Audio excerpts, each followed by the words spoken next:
Correspondent Brianna Whitney's been digging into the link and also the psychology at play in these cases. This is strange. Yeah, this is a really wild story, one I didn't have on my radar.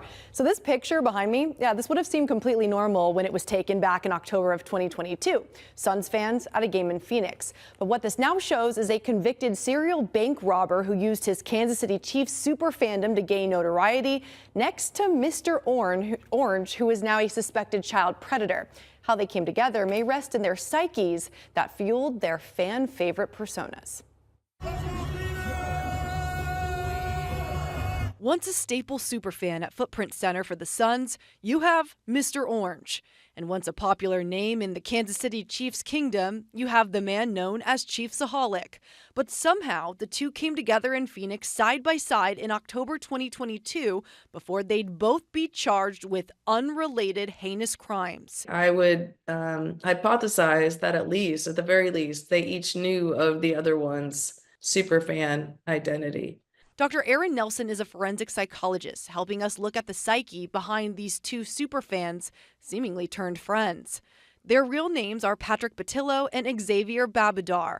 A picture of the two featured in ESPN's November 2023 documentary, Werewolf, which recently re-aired.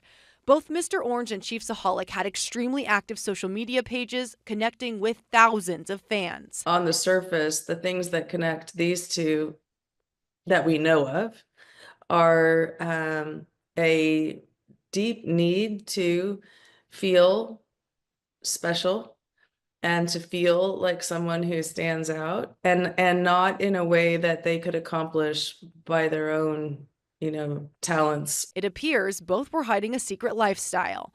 Babadar was convicted and recently sentenced to 17.5 years in federal prison for committing 11 robberies or attempted robberies in 7 states, where he stole nearly $850,000 from banks and gambled with it.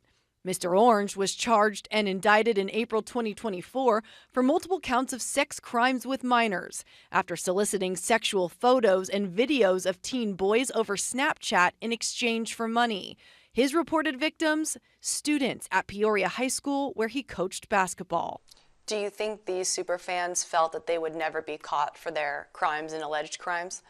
Escapism plus self-esteem and gratification from that can lead folks to feel invincible. Dr. Nelson says Babadar likely committed his crimes as a means to fund his super fandom lifestyle and attend games. But she says with Mr. Orange, there's more to be analyzed. Did he create his persona with the intent to fuel his alleged pedophilia? Or, once he became a beloved public figure, could it be with Mr. Orange that he used his super fandom as an approachable factor to younger people, to his victims, his alleged victims, to say, I'm safe? Absolutely. I think that's a very legitimate hypothesis that needs to be explored. A light bulb goes off that this thing that I've got in a more opportunistic way might be a mechanism that I can use to further, his more nefarious interests. While Babadar was sentenced for his crimes, as of now, Batillo's trial is slated for late February. This has also gained renewed attention with a new documentary on ChiefsAholic, the case, debuting on Amazon Prime recently. Live in the studio tonight, Brianna Whitney for Arizona's Family.